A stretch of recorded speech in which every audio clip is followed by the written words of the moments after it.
사사기 15장 우리 14절부터 20절의 말씀을 봅니다. 삼손이 레이의 이름에 블레셋 사람들이 그에게로 마주 나가며 소리 지를 때 여호와의 영이 삼손에게 갑자기 임하심에 그의 팔 위에 밧줄이 불탄 삼과 같이 그의 결박되었던 손에서 떨어진지라. 삼손이 나귀의 새 턱뼈를 보고 손을 내밀어 집어들고 그것으로 1000명을 죽이고 이르되 나귀의 턱뼈로 한 더미 두 더미를 쌓았으며 나귀의 턱뼈로 내가 1000명을 죽였도다 하니라. 그가 말을 마치고 턱뼈를 자기 손에서 내던지고 그곳을 라맛 레이라 이름하였더라. 삼손이 심히 목이 말라 여호와께 부르짖어 이르되 주께서 종의 손을 통하여 이 큰 구원을 베푸셨사오나 내가 이제 목말라 죽어서 할례 받지 못한 자들의 손에 떨어지겠나이다 하니 하나님이 레이에서 한 우묵한 곳을 터뜨리시니 거기서 물이 솟아 나오는지라. 삼손이 그것을 마시고 정신이 회복되어 소생하니 그러므로 그 샘 이름을 에낙고레라 불렀으며 그 샘이 오늘까지 레이에 있더라. 블레셋 사람의 때에 삼손이 이스라엘의 사사로 20년 동안 지냈더라. 사사기 15장은 삼손이 블레셋 딥나에 살고 있는 자기의 정혼녀를 만나려고 자기의 장인의 집을 방문하게 되는데 장인으로부터 전혀 생각하지 못했던 황당한 이야기를 듣는 데서부터 시작되고 있습니다. 그 이야기가 뭐냐면 삼손이 그곳에 잠시 발길을 뜸하여 멈추는 동안에 삼손이 자기 딸을 미워하는 줄 알고 그 장인이 그 딸을 블레셋의 다른 사람에게 시집 보내버렸다고 하는 것입니다. 그래서 이에 너무 화가 난 삼손은 여우 300마리를 잡아다가 꼬리와 꼬리를 연결해서 꼬리 사이에 회를 달고 거기에 불을 붙여가지고 여우 떼를 블레셋 경내로 몰아들입니다. 그러자 곡식단과 아직 배지 않은 곡식단뿐만 아니라 포도원과 감람나무들이 다 불살라져 버렸습니다. 삼손이 이 일을 벌였다고 하는 것을 알게 된 블레셋 사람들도 역시 응수를 하며 딥나에 살고 있는 삼손의 장인과 그 딸을 붙잡아다가 역시 불살라서 태워 죽여버렸습니다.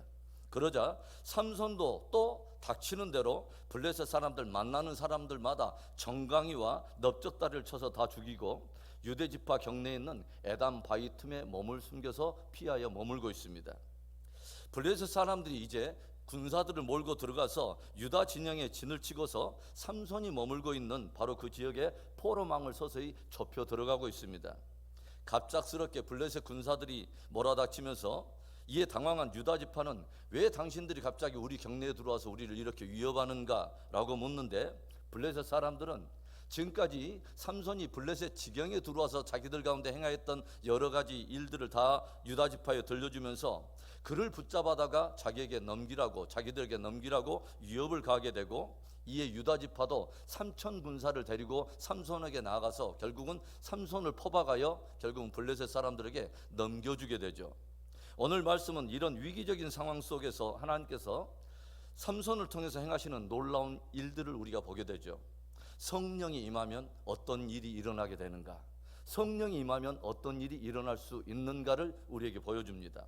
첫째로 모든 결박이 풀려나갑니다. 우리는 오늘 불순종이 가져온 하나의 심각한 심판적 결과를 우리가 보게 되는데 너희가 가나안 땅에 들어서거든 너희는 그 땅의 거민들과 언약을 맺지도 말고 그들을 긍휼히 여기지도 말고 다 남김없이 진멸하라 하나님께서 말씀하셨음에도 불구하고 그들을 쫓아내지 않으므로 타협과 공존의 길을 선택하던 이스라엘 백성들이 점점 오히려 힘을 잃게 되고 이제는 그 땅에 사는 가나안 족속들에 의해서 압제와 고통을 당하는 지경에 이르게 되었다고 하는 것이죠. 이스라엘이 블레셋 사람들을 쫓아내지 못함으로 인해서 오늘도 보면 블레셋 사람들이 군사를 이끌고 들어와서 유다 지파의 진영을 침략하게 되고 그들이 위협을 가하자 오히려 유다 지파의 사람들이 자기들의 사사로 세운 삼손을 오히려 결박에다가 블레셋 사람들에게 넘겨주는 이 기이한 그런 진풍경이 벌어졌다고 하는 것입니다. 얼마나 황당한 일입니까? 그래서 삼손은 결국 유다 군사들에 의해서 새 밧줄로 단단히 묶인 채 바위 틈에서 나와 이제 블레셋 지경으로 끌려 나갑니다. 그리고 이 광경을 보게 된 블레셋 진영에서는 환희의 환호성이 터지기 시작하고 기뻐하고 있는데 이때 어떤 일이 일어나죠? 14절의 말씀에 삼손이 레이의 이름에 블레셋 사람들이 그에게로 마주 나가며 소리 지를 때 여호와의 영이 삼손에게 갑자기 임하심에 그의 팔 위에 밧줄이 불탄 삼과 같이 그의 결박되었던 손에서 떨어진지라. 밧줄에 묶여서 삼손이 끌려가고 이를 바라보고 있던 블레셋 진영에서는 큰 기쁨과 승리의 환호성이 울려 퍼지는 가운데 이 위기의 때에 여호와의 영이 갑자기 삼손에게 임하게 되면서 삼손을 그동안 묶어있던 모든 그 견고한 밧줄들이 마치 불탄 삼과 같이 힘을 잃고 삼손의 팔에서 모두 다 떨어져 나가버리더라고 하는 거죠. 하나님의 영이 임하여 삼손을 묶어있던 모든 결박을 다 풀어버린 것입니다. 하나님의 영, 성령께서 하시는 일이 뭡니까? 각 사람을 묶어있는 결박을 끊어버리시고 우리를 자유케 하시는 것입니다. 어둠의 권세를 끊어내버리시고 사단의 결박을 풀어버리시고 우리를 자유케 하는 것이 성령께서 하시는 일인 것입니다. 바울과 실라가 빌립보 감옥에서 찬송할 때 어떤 일이 벌어집니까? 모든 감옥의 문들이 열리기 시작하고 모든 죄인들의 모든 수족을 결박하고 있던 착고와 쇠사슬들이 다 끊어져 버리고 풀려버리지 않습니까? 바로 이것이 성령께서 하시는 일인 것이죠. 오늘 이 새벽에 주의 영이 우리 위에 임하심으로 각 사람의 묶여있는 결박이 다 끊어져 버리고 큰 자유함과 회복의 역사가 일어나기를 주의 이름으로 축원합니다.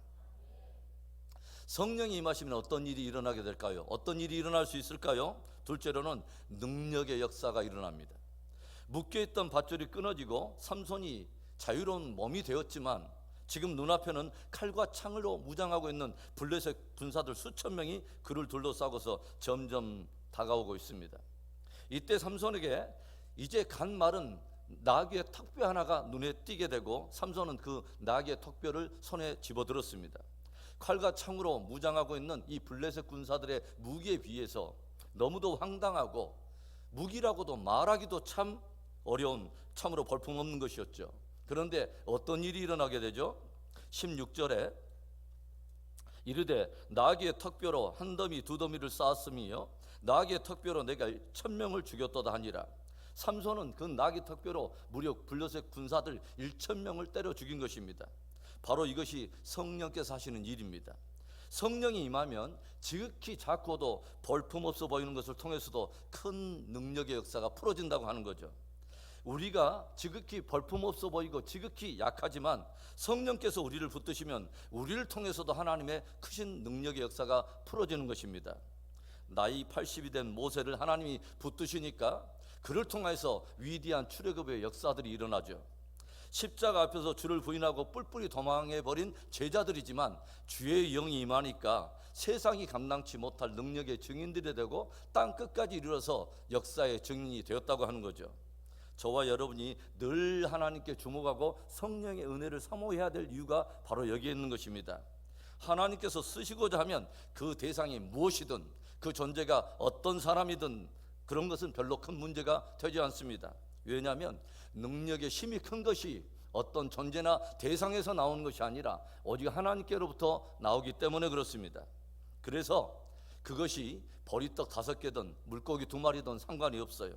나이 80이 된 모세든 85세가 된 갈렙이든 연약한 여인인 드보라든 상관이 없다는 이야기예요. 누가 그를 붙들고 있느냐가 관건이에요. 성령이 임하시면 지극히 작은 인생에도 능력의 역사가 풀어지고 그 인생을 통해서 큰 능력의 역사가 풀어진다고 하는 것입니다. 그래서 삼손은 손에 들려진 나귀 턱뼈로 1000 군사를 죽여버리고 그곳의 이름을 라맛레이라고 불렀습니다. 턱뼈의 산이라고 하는 의미죠. 턱뼈로 죽인 블레셋 군사들의 시체로 산을 이루었다고 하는 승리의 기념비적인 의미가 담겨있는 그런 이름이죠. 삼손의 손에 들려진 턱뼈처럼 저와 여러분의 인생은 참으로 보잘것이 없지만 주님께서 저와 여러분의 인생을 붙들어 사용하심으로 우리들의 인생 굽이마다 해도 라말레이 승리의 역사들이 풍성해지기를 주의 이름으로 축원합니다. 성령께서 임하시면 어떤 일이 일어나게 될까요? 마지막 세 번째로는 은혜의 샘들이 터집니다. 나귀 턱뼈로 블레셋의 1000 군사를 죽이고 그 시체로 산더미를 쌓아올린 삼손. 그런데 이때 갑자기 삼손에게 극한 갈증이 밀려오기 시작하면서 목마름으로 인해서 고통이 찾아오죠. 18절의 말씀, 삼손이 심히 목이 말라 여호와께 부르짖어 이르되 주께서 종의 손을 통하여 이 큰 구원을 베푸셨사오나 내가 이제 목말라 죽어서 할례 받지 못한 자들의 손에 떨어지겠나이다 하니, 이제 정작 많은 적들을 물리치고 승리를 거뒀는데 극심한 목마름이 찾아오면서 큰 위기를 맞게 된 삼손. 삼손은 이제 하나님께 간절히 부르짖으며 도움을 호소하기 시작해요. 이때 어떤 일이 일어날까요? 19절의 말씀, 하나님이 레이에서 한 우묵한 곳을 떠뜨리시니 거기서 물이 솟아나오는지라 삼손이 그것을 마시고 정신이 회복되어 소생하니 그러므로 그 샘 이름을 에나꼬레라 불렀으며 그 샘이 오늘까지 레이에 있더라. 목마름으로 갈증을 호소하며 간절히 도움을 구하는 삼손을 위해 하나님께서 어떤 일을 행하십니까? 한 우묵한 곳을 터치심으로 인해서 그곳에서 물이 솟아나게 하여 삼손의 목을 소생시키고 그 삼손의 모든 영혼의 생명을 다시 한번 회복시키는 놀라운 일을 우리가 경험하게 되죠. 얼마나 놀라운 일입니까? 물을 마시고 소송하게 된 그 삼손은 그곳의 이름을 뭐라고 부르냐면 에나꼬레라고 부르죠. 그것이 무슨 어떤 뜻이냐면 부르짖는 자의 샘이란 뜻입니다. 부르짖는 자의 샘, 부르짖는 자를 위해서 성령께서 열어주시는 은혜의 샘이 바로 에나꼬레인 것입니다. 저는 우리 은혜 비전 재단이 부르짖는 자를 위해서 은혜의 샘들이 터지는 에나꼬레가 되기를 축복합니다. 에스겔서를 보면요, 재단에서 물이 흘러서 강을 이루고 그 물이 점점 범람하더니 출입하는 모든 자들의 발목을 적시고 점점 범람한 그 물은 또 강을 이루어서 이제는 무릎과 허리를 적시게 되고 한참 또 있다 보니까 그 물이 이제는 사람이 헤엄쳐야 될, 그러니까 걸어서는 다닐 수 없고 헤엄쳐야 될 정도로 충만케 되어지는 그런 환상이 등장하죠. 우리가 부르짖을 때 주의 성령이 은혜의 샘들을 열어주심으로 그 물이 우리들의 영혼의 발목뿐만 아니라 또 무릎과 허리뿐만 아니라 우리의 영혼을 함몰하셔서 성령의 충만함을 입고 범사에 승리하게 되기를 주의 이름으로 축원합니다. 사랑하는 여러분, 성령이 임하시면 모든 결박이 풀어집니다.